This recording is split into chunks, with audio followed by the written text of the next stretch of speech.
नमस्कार, मैं हूं आपके साथ अंकिता पाल। बुलेटिन की शुरुआत करते हैं। रविवार को प्रधानमंत्री नरेंद्र मोदी की अध्यक्षता में नई दिल्ली में आयोजित एनडीए मुख्यमंत्री परिषद को सीएम भजनलाल शर्मा संबोधित कर रहे थे। उन्होंने कहा कि पाकिस्तान को मुंहतोड़ जवाब देने के लिए प्रधानमंत्री के निर्णायक और प्रभावी कदमों से आज देश की नारी शक्ति उनके प्रति विश्वास और आभार व्यक्त कर रही है। इस दौरान सीएम भजनलाल शर्मा ने कहा कि ऑपरेशन सिंदूर के माध्यम से भारत ने पाकिस्तान को जिस तरह का संदेश दिया है, उससे हमें विश्वास है कि भविष्य में पाकिस्तान इस प्रकार का कोई दुस्साहस करने से पहले 10 बार सोचेगा। ऑपरेशन सिंदूर के दौरान प्रधानमंत्री स्वयं लगातार मॉनिटरिंग करते हुए अपडेट भी लेते रहे। उन्होंने कहा कि ऑपरेशन सिंदूर माध्यम से भारत ने पूरी दुनिया को यह संदेश दिया है कि वो अपने नागरिकों की सुरक्षा में किसी भी कीमत पर समझौता नहीं करेगा।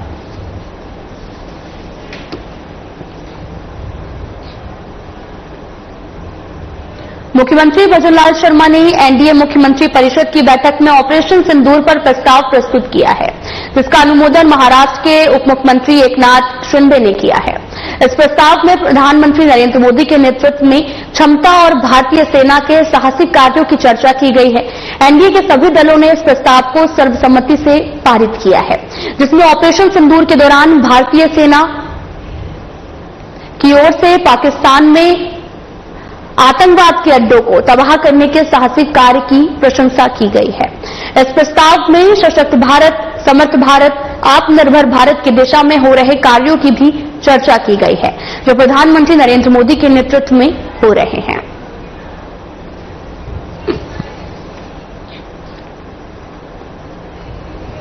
राजस्थान के मुख्यमंत्री भजनलाल शर्मा ने नई दिल्ली के जनपद लेन कैनॉट प्लेस स्थित राजस्थान सरकार के देवस्थान विभाग के अंतर्गत संचालित बटुक भैरव मंदिर में पूजा अर्चना की।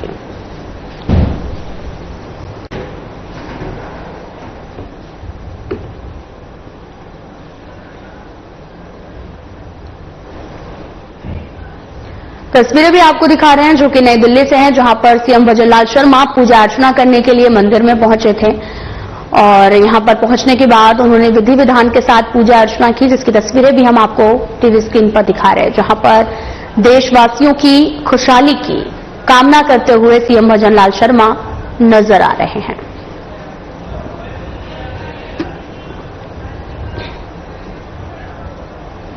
राज्यपाल हरिबाऊ बागरे ने कहा कि शिक्षा जीवन को गढ़ती है। उन्होंने कहा कि निजी क्षेत्र की शिक्षा प्रसार में महत्वपूर्ण भूमिका है। राज्यपाल हरिबाऊ बागरे सोमवार को एपेक्स यूनिवर्सिटी के तृतीय दीक्षांत समारोह को संबोधित कर रहे थे। उन्होंने कहा कि भारत पश्चिम के ज्ञान से आरंभ से ही बहुत आगे रहा है, लेकिन अंग्रेजी शिक्षा पद्धति ने हमारे ज्ञान में को दूर किया है और साथ ही सिद्धांत के बारे में न्यूटन से पहले उन्होंने बता दिया था। उन्होंने कहा कि भारत ने ही दशमलव का ज्ञान पूरे विश्व को दिया है।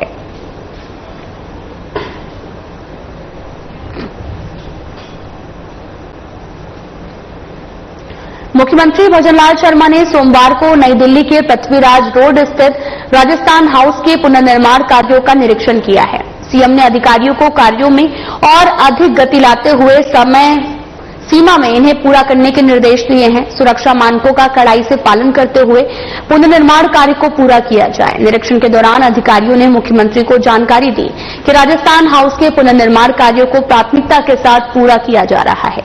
लोअर बेसमेंट में अंडर ट्रीटमेंट प्लांट के सिविल कार्य पूरे होने के साथ ही हाउस के ऊपरी भाग के स्ट्रक्चर निर्माण का करीब 70% कार्य पूरा हो चुका है।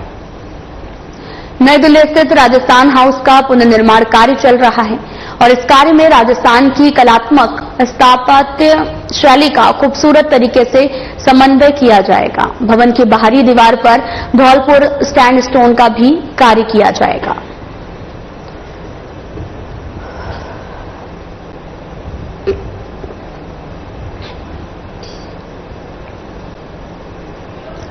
राजस्थान विधानसभा अध्यक्ष वासुदेव देवनानी से सोमवार को यहां पर राजस्थान विधानसभा में बीकानेर तकनीकी विश्वविद्यालय के कुलगुरु आचार्य अखिल रंजन गर्ग ने शिष्टाचार मुलाकात की है। उन्होंने विधानसभा अध्यक्ष को पुष्पगुच्छ भेंट कर अभिनंदन किया। कुलगुरु आचार्य अखिल रंजन ने विधानसभा अध्यक्ष को बीकानेर तकनीकी विश्वविद्यालय की गतिविधियों की जानकारी दी है। उन्होंने 2 जून को विश्वविद्यालय के दीक्षांत समारोह में आने का निमंत्रण दिया है।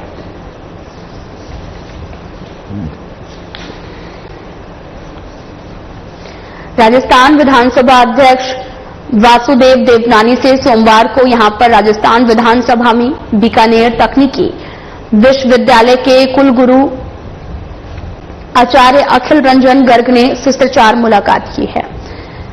उन्होंने विधानसभा अध्यक्ष को पुष्पगुच्छ भेंट कर अभिनंदन किया है। आचार्य अखिल रंजन ने विधानसभा अध्यक्ष को बीकानेर तकनीकी विश्वविद्यालय की गतिविधियों की जानकारी भी दी है।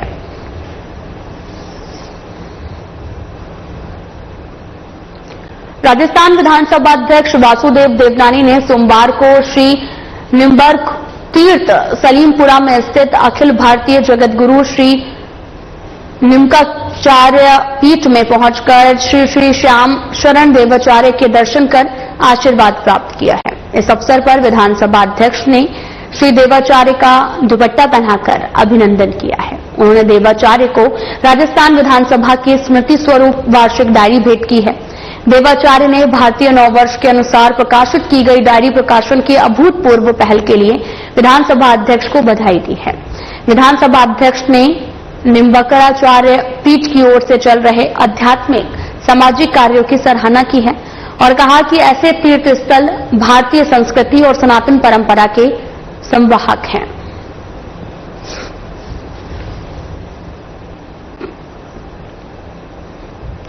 भारतीय जनता पार्टी के राष्ट्रीय अध्यक्ष जेपी नड्डा का आगमन आगामी 31 मई को जयपुर में होगा।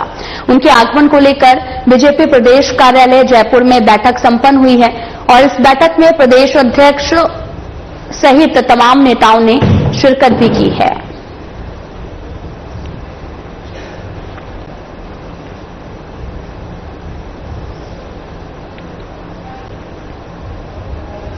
बीएसएफ रेंज के महानिरीक्षक एमएल गर्ग ने कहा कि हमारी वायुसेना और भारतीय सेना ने साबित कर दिया है कि हमारे पास उनके ड्रोन और एंटी मिसाइलों को बेअसर करने के लिए प्रभावी प्रणालियां हैं। यहां तक कि जैसलमेर पर लक्षित गोलीबारी को भी रोक दिया गया है और उसे गिरा दिया गया है। हमारे पास प्रभावी एंटी मिसाइल और हवाई सुरक्षा प्रणालियां मौजूद हैं।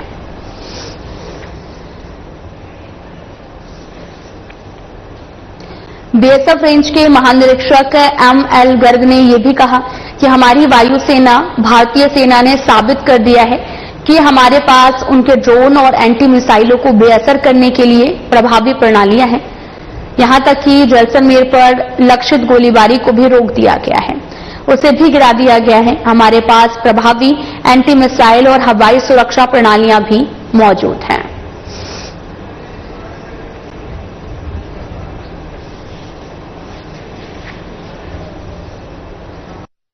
देखिए, वो तो हमारी एयरफोर्स ने और इंडियन आर्मी ने प्रूव कर दिया है कि हमारे पास इफेक्टिव सिस्टम से एंटी ड्रोन्स को और एंटी मिसाइल्स को ट्रेन करने के लिए।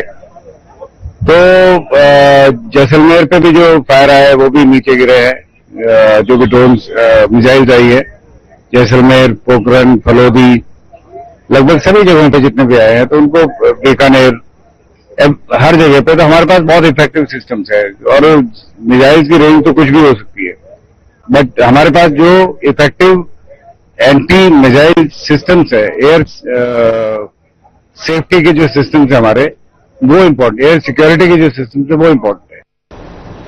धौलपुर पुलिस की 72 टीमों ने अलग अलग 337 स्थानों पर दबिशें देकर वारंटियों और साथ ही हिस्ट्री शीटर्स, अवैध खनन, अवैध शराब, अवैध हथियारों की धरपकड़ अभियान और वांछित अपराधियों सहित कुल 172 अपराधियों को गिरफ्तार किया है।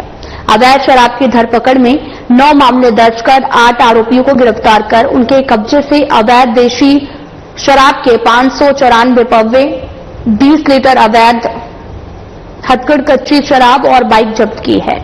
अवैध हथियारों की धरपकड़ में 4 प्रकरण दर्ज कर 4 व्यक्तियों को गिरफ्तार कर 4 अवैध कट्टे को जब्त किया है। इस अभियान में करीब 282 पुलिस अधिकारियों और जवानों की 72 टीमों ने कार्रवाई में भाग लेकर 337 स्थानों पर दबिश देकर 172 व्यक्तियों को गिरफ्तार किया है।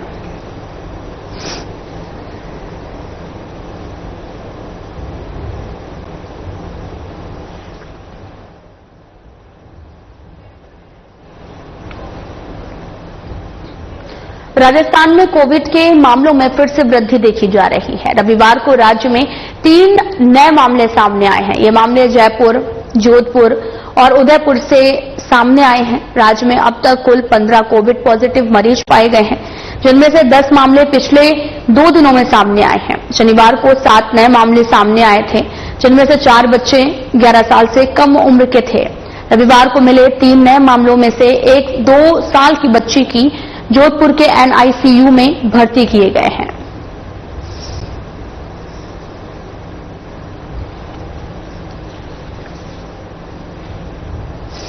आपको बताते चलें कि कोविड के मामले फिर से एक बार सामने आने लगे हैं और लगातार हेल्थ विभाग जो है वो लोगों को जागरूक कर रहा, साथ ही मास्क लगाने की भी अपील कर रहे हैं। आपको बताते चलें कि स्वच्छता का विशेष ध्यान रखने के लिए भी कहा जा रहा है। रविवार को फिर से 3 नए मामलों में 1-2 साल की बच्ची को जोधपुर के अस्पताल में भर्ती कराना पड़ा है।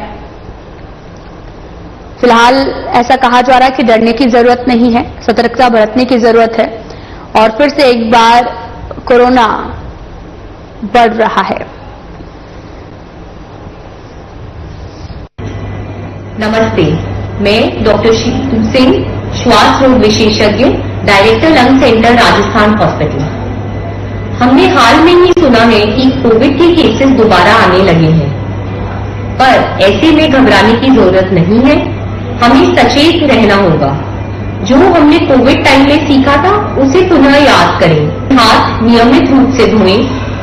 नंबर 2, फेस मास्क का प्रयोग करें, स्पेशली अगर आप भीड़ वाली जगह जा रहे हैं तो, और साथ ही आपको अगर लक्षण है तो भी मास्क का प्रयोग करें। नंबर 3, अगर आपकी खांसी है, जुकाम है या सांस में तकलीफ हो रही है तो अपने डॉक्टर से तुरंत संपर्क करें। कोविड के केसेस ये पाया गया है कि इम्यूनोसप्रेस्ड पेशेंट्स में ज्यादा पाए जाते हैं, जैसे diabetes, heart diseases, lung disease. ऐसे लोगों को अधिक सतर्क रहने की जरूरत है। शहर के आराध्य देव श्री गोविंद देव जी मंदिर में सोमवार को जल विहार झांकी का भव्य आयोजन किया गया। मंदिर महंत अंजन कुमार गोस्वामी के सानिध्य में गर्भगृह में विशेष रूप से सजी है। इस झांकी में ठाकुर जी को सुगंधित जल की फुहारों से स्नान कराकर शीतलता जो है वो प्रदान की गई है। इस अवसर पर आम, खरबूजा, तरबूज, जामुन और फलसे जैसे मौसमी फलों का भोग अर्पित किया गया है। साथ ही खस और गुलाब के शरबत और विशेष चंदन लेप से ठाकुर जी का श्रृंगार भी किया गया है। झांकी को देखने के लिए श्रद्धालुओं की भारी भीड़ भी उमड़ी है। साथ ही जल विहार झांकी के अंतर्गत ठाकुर जी की विशेष आरती का आयोजन किया गया, जिसमें बड़ी संख्या में भक्तों ने हिस्सा लिया, दर्शन लाभ भी प्राप्त किया है।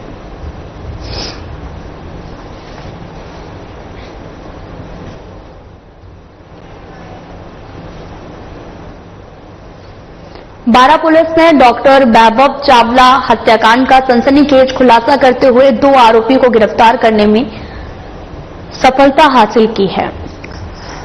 जो दोनों ही आरोपी हैं वो मृतक डॉक्टर वैभव चावला के साथ कोयला सामुदायिक स्वास्थ्य केंद्र में कार्यरत थे। ये घटना व्यक्तिगत रंजिश और कार्यस्थल के विवादों का एक विभत्स परिणाम बनकर सामने आई है और जांच में सामने आया है कि डॉक्टर वैभव चावला और अशोक कुमार वर्मा के बीच में पहले इंजेक्शन लगाने को लेकर विवाद था।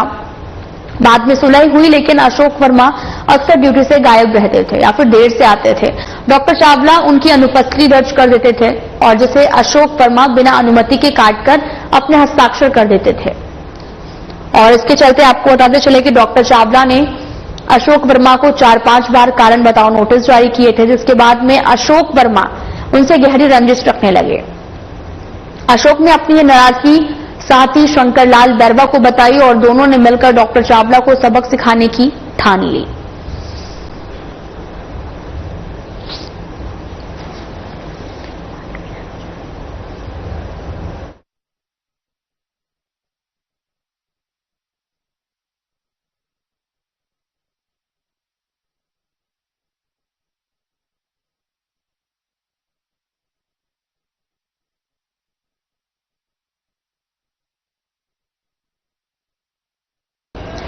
प्रदेश अनुसूचित जाति जनजाति पिछड़ी जाति अधिकारी कर्मचारी संयुक्त संगठन के सदस्य पदों हेतु चुनाव प्रक्रिया शांतिपूर्ण और पारदर्शी ढंग से संपन्न हुई है।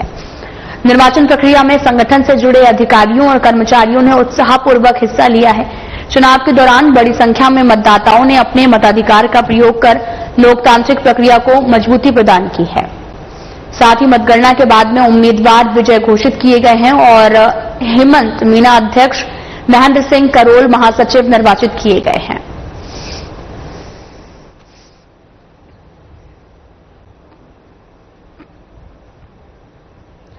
राजधानी जयपुर के मानसरोवर में राष्ट्रीय लोकतांत्रिक पार्टी के अध्यक्ष और नागौर सांसद हनुमान बेनीवाल के नेतृत्व में युवा आक्रोश महारैली निकाली गई और इसमें प्रदेश भर के युवाओं ने हिस्सा भी लिया। पुलिस उप निरीक्षक भर्ती को रद्द करने राजस्थान लोक सेवा आयोग के पुनर्गठन की मांग को लेकर जयपुर में इस रैली का आयोजन किया गया। युवाओं ने पुलिस उप निरीक्षक भर्ती को रद्द करने की मांग को दोहराते हुए कहा कि अब तक 53 पुलिस उप निरीक्षकों सहित 100 लोगों की गिरफ्तारी होने के बावजूद भजनलाल सरकार की खामोशी सरकार पर बड़ा सवाल कर रही है। वहीं जांच एजेंसी एसओजी की ओर से धांधली की पुष्टि होने, मंत्रियों की उप समिति के साथ एएजी और पुलिस मुख्यालय की ओर से भी भर्ती रद्द करने की सिफारिश करने के बावजूद मामले को लटकाकर रखा गया है। वहीं सांसद हनुमान बेनीवाल ने यह भी कहा, आरपीएससी जैसी संवैधानिक संस्था भ्रष्टाचार का गढ़ बन चुकी है। उन्होंने मांग करते हुए कहा कि आयोग को भंग कर पूर्ण पुनर्गठन किया जाए।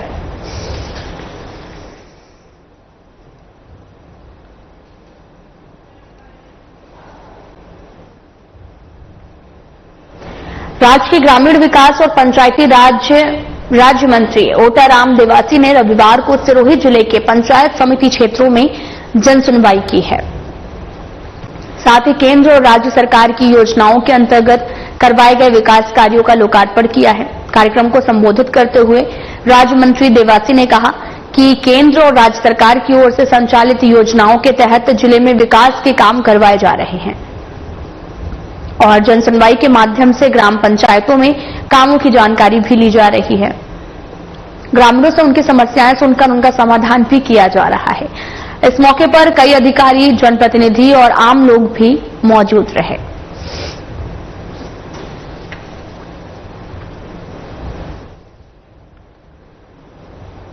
बीकानेर में सामाजिक समरसता और सामाजिक सहयोग जैसे महत्वपूर्ण विषयों पर विचार विमर्श के लिए पूर्व मंत्री देवी सिंह भाटी की पहल पर जससूर गेट स्थित लक्ष्मीनाथ जी मंदिर में बैठक का आयोजन किया गया। बैठक में पहुंचे सभी वर्गों के लोग सामाजिक मुद्दों पर रखे विचार और सुझाव को कुलायत विधायक अंशुमान सिंह भाटी, पूर्व सैनिक, संत समाज से भी लोग शामिल हुए।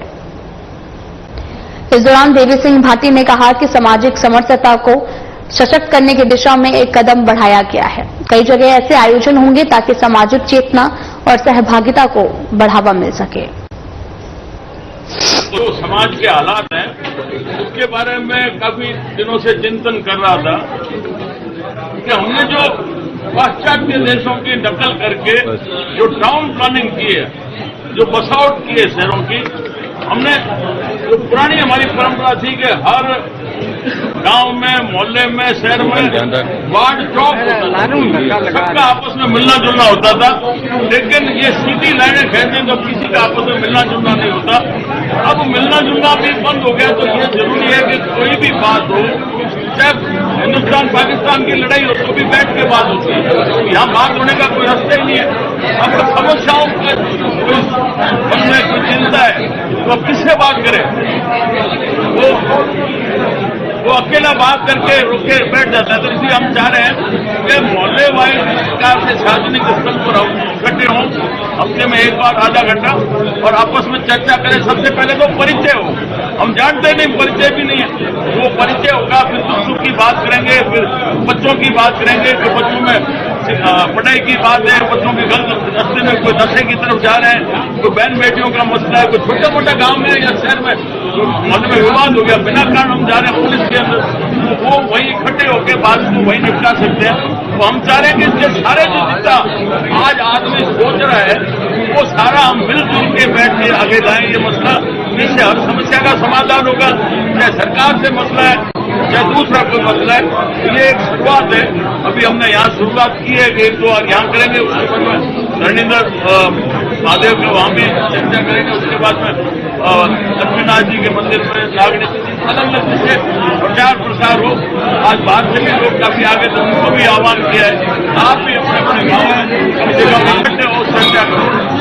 तो ये सारी, तो ये क्या आप अकेले ही करेंगे या कोई कमेटियां बनाएंगे? किस तरह का मॉडल रहेगा ये? ऐसा दुनिया में जो क्रांति आती है, कोई नया रास्ता बनता है तो एक आदमी आगे उठता है, भीड़ नहीं होती है, भीड़ तो बाद में आती है। तो ये शुरुआत करने का विचार दे रहे हैं और इसमें किसी का स्वार्थ नहीं है, कोई राजनीति नहीं है, कोई सब मोहल्ले वाले गांव वाले कम से कम मिलो तो सही आपस में।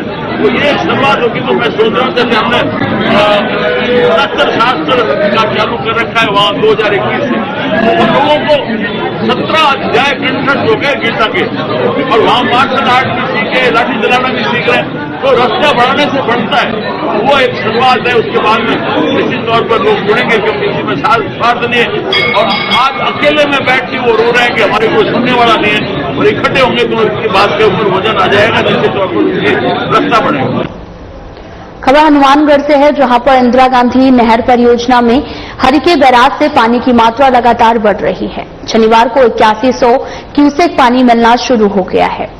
इसमें से 1200 क्यूसेक पानी भागड़ा प्रणाली में दिया जा रहा है। भागड़ा में सिंचाई पानी का रेगुलेशन भी घोषित कर दिया गया है।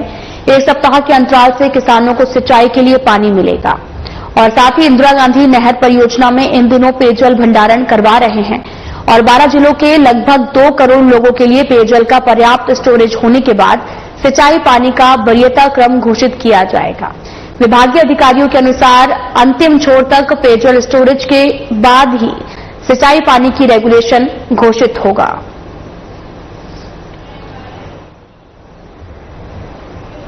खबर हनुमानगढ़ के नोहर से है, जहां पर आपड़ी योजना के कर्मशाना और साथ ही पांडुसर उपखंड के गांव राड़ीसार, जोगासर, पांडुसर और कर्मशाना के गांवों में आपड़ी योजना के पाइपलाइन से पानी के अवैध कनेक्शन काटे गए हैं।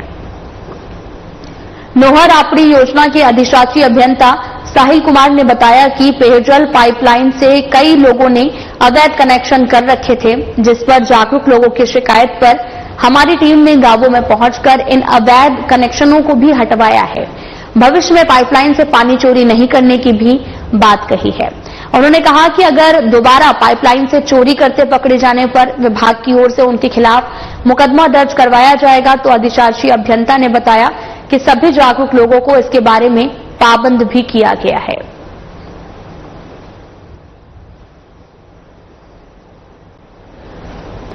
राजस्थान में भजनलाल सरकार ने अपराधियों के खिलाफ बुलडोजर की कार्रवाई को तेज कर दिया है। इसके तहत पुलिस और प्रशासन ने बाबर जिले में कुछ दिन पहले डंपर से उल्टा लटकाकर अमानवीय तरीके से मारपीट करने के मामले में कार्रवाई करते हुए आरोपी तेजपाल सिंह के अवैध अतिक्रमण को ध्वस्त किया है। आरोपी तेजपाल सिंह ने अपनी निर्माणाधीन सीमेंट फैक्ट्री के पास में सरकारी जमीन गैर मुमकिन पहाड़ पर अतिक्रमण करके करीब 1 बीघा जमीन को कब्जा कर रखा था, जिस पर पुलिस और प्रशासन ने कार्रवाई करते हुए बुलडोजर चला दिया है।